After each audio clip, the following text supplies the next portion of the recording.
काँग्रेस खासदार वर्षा गायकवाड यांनी आज वरळी हिट अँड रन प्रकरणातले पीडित प्रदीप नाखवा यांची भेट घेतली। तसंच वरळी पोलीस स्टेशनलाही त्यांनी भेट दिली। पोलिसांच्या भूमिकेवर त्यांनी गंभीर प्रश्नचिन्ह उपस्थित केलंय। अपघाताचं सीसीटीव्ही फुटेज पीडित कुटुंबियांना दिलं नाही, माध्यमांना देखील दिलं नाही। पोलिसांवर कुणाचा राजकीय दबाव आहे का असा प्रश्न गायकवाड यांनी उपस्थित केलाय।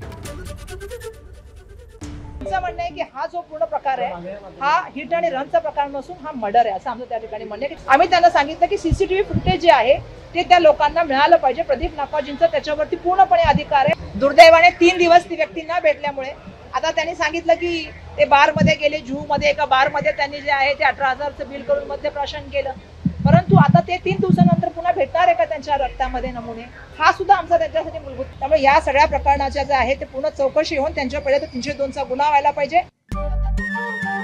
नमस्कार, मन शुद्ध तुझं ही वेगळ्याच प्रकारची मालिका तुम्हा सगळ्यांना खूप आवडली होती। याचा दुसरा सीझन कधी येणार अशी विचारणा झाली। प्रतीक्षा संपली आहे मित्रांनो। येतोय मन शुद्ध तुझाचा दुसरा सीझन। होई मन शुद्ध